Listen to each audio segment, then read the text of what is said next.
पश्चिम बंगाल में 2 चरणों की वोटिंग हो चुकी है। तीसरे चरण के प्रचार में आज यूपी के मुख्यमंत्री योगी आदित्यनाथ ने भी एंट्री ली। ब्रांड मोदी की तरह योगी के बुलडोजर मॉडल की भी अपनी पॉलिटिकल यूएसपी है। बहरामपुर की रैली में योगी आदित्यनाथ ने अपना यही मॉडल सेल किया। सीधे कहा कि बंगाल में भी योगी मॉडल चाहिए तो सबसे पहले यहां बीजेपी लाइए। संदेश खाली जैसी घटनाएं बंगाल के अंदर कैसे घटित हो रही हैं, यह प्रश्न आज मैं बंगाल की सरकार से करने के लिए, बहरामपुर से प्रश्न मैं करने के लिए आया हूं। आखिर बंगाल में रामनवमी के अवसर पर और बैसाखी के अवसर पर दंगे क्यों हुए, मैं बंगाल की सरकार से पूछना चाहता हूं। और इन दंगाइयों के खिलाफ यहां की सरकार ने कार्रवाई क्यों नहीं की? अगर ये दंगाई उत्तर प्रदेश में इस प्रकार से अत्याचार करते, अब तक मैं इनको लटका करके, उल्टा लटका करके ठीक कर देता। और वह हाल इनके कर देते कि इनकी 7 पीढ़ियां भूल जाती कि दंगा कैसे होता है।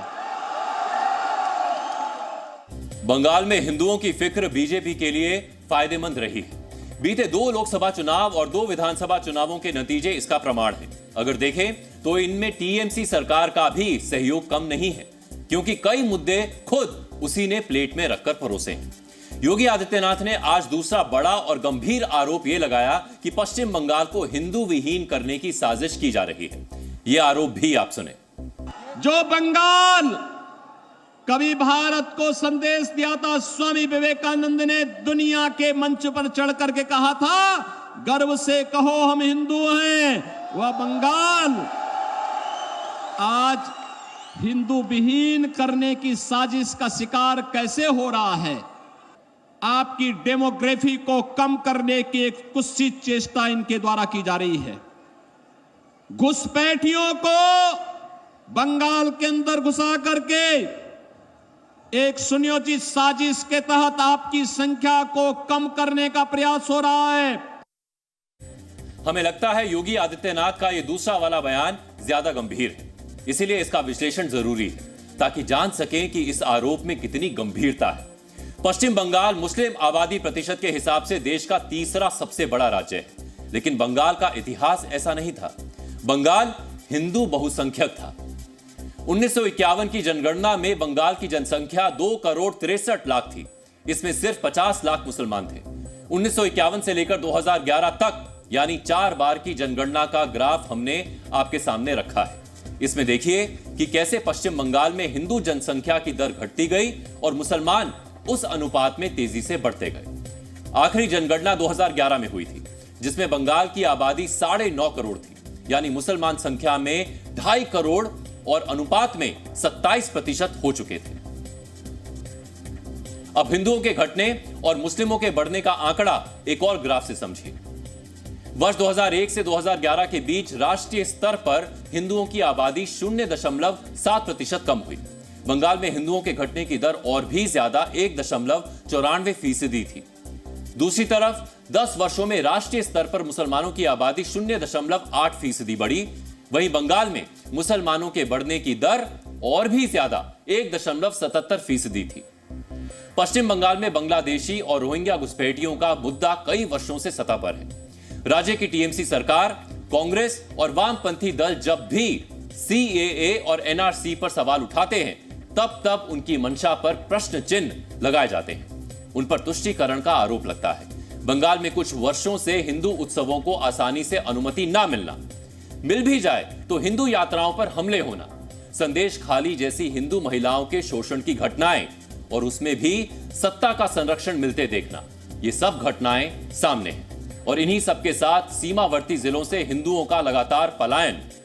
क्या योगी आदित्यनाथ ने इन्हीं सबको जोड़कर यह कहने की कोशिश की है कि बंगाल को हिंदू विहीन करने की साजिश हो रही है? यहां आपको एक और ग्राफ हम दिखाना चाहते हैं। पश्चिम बंगाल के जिन जिन जिलों में बीते वर्षों में मुस्लिम आबादी बढ़ी है, वहीं हिंदू मुस्लिम संघर्ष बढ़ा है और वहीं से हिंदू आबादी का पलायन भी तेज हुआ है। मुर्शिदाबाद, मालदा और उत्तरी दिनाजपुर, किसी समय ये तीनों जिले हिंदू बहुसंख्यक थे, लेकिन अब यहां की डेमोग्राफी तेजी से बदल रही है। वर्ष 2001 से वर्ष 2011 के बीच इन 10 वर्षों को देखें तो बंगाल में 3 जिलों की डेमोग्राफी तेजी से बदली है। वर्ष 2001 में मुर्शिदाबाद में 63.67% मुस्लिम आबादी थी, जो 2011 में बढ़कर 66.88% हो चुकी थी। इसी तरह मालदा में मुस्लिम आबादी 2011 में 50% के पार हो गई। नॉर्थ दिनाजपुर में भी मुस्लिम आबादी 50% तक पहुंच गई थी। बीरभूम और दक्षिण 24 परगना के 37 और 35% के मुस्लिम आबादी वाले ये आंकड़े भी वर्ष 2011 के हैं। उसके बाद से 13 साल और बीत चुके हैं। क्या बंगाल के सीमावर्ती जिलों में कुछ कुछ वैसा चल रहा है जैसा 90 के दशक में कश्मीर घाटी में हो रहा था? बंगाल को लेकर यह आरोप और आंकड़े चिंताजनक जरूर हैं। हालांकि टीएमसी की प्रतिक्रिया भी आ चुकी है। वो बंगाल के हिंदू विहीन होने को विशुद्ध राजनीति बता रही है। योगी आदित्यनाथ जी जो बोल रहा है वो पूरा बेसलेस है, पॉलिटिकली मोटिवेटेड है। बंगाल में पूरा पीसफुल है, यहाँ पर कम्युनल हार्मनी है, यूनिटी है, पीस है। सब धर्म यहाँ पर उसका जो जो फेस्टिवल है, आचार है, सब यहाँ पर पालन करता है। ये भाजपा, सीपीएम और कांग्रेस स्टेट को डिफेम करने के लिए प्लानफुली कंस्पिरेसी करके 2-1 इंसिडेंट, उसका पीछे ये ऑपोजिशन है। कुछ वायरल बयान सुनिए जो चुनाव में आज बड़ी तेजी से ट्रेंड हो रहे हैं। मीडिया आज सुबह से दिखा रहा है वो सच है या नहीं है, लड़ेंगे या नहीं लड़ेंगे वो भी मुझे मालूम नहीं है, मगर मेरा मानना है कि इतना कंफ्यूजन रखना ही उनको आत्मविश्वास नहीं है वो दिखाता है। उत्तर प्रदेश में जिस प्रकार की आज स्थिति बनी है वो अपनी परंपरागत सीटें छोड़कर भागे हैं। मैं नहीं मानता वो लड़ने की हिम्मत कर पाए। तो हाथ हमारा चिन्ह है और हाथ के अब मोहर लगाओ और हमारे लोगों को जिता के लाओ। और हमारे यहाँ के जो कैंडिडेट हैं, क्या शिव कुमार डहरिया, देखो इनका भी नाम शिव कुमार, अबे बराबर है, राम का मुकाबला कर सकता है क्योंकि ये शिवा है। मेरा भी मल्लिकार्जुन बोले तो मैं भी शिवा हूँ। अब पूछ रहे वादा किया तो वादा निभाओ, अब तो गानों गा रहे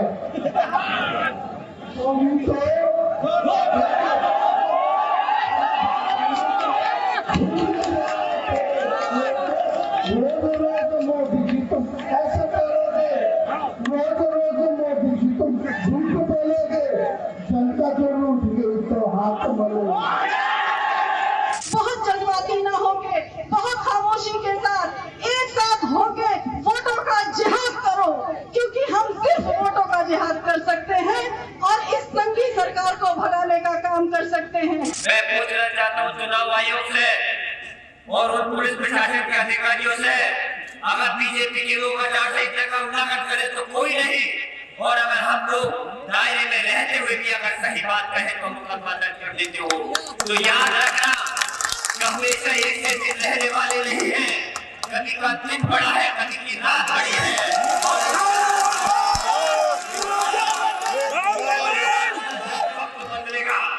तो याद रखना, भूलने के नहीं चीजों को।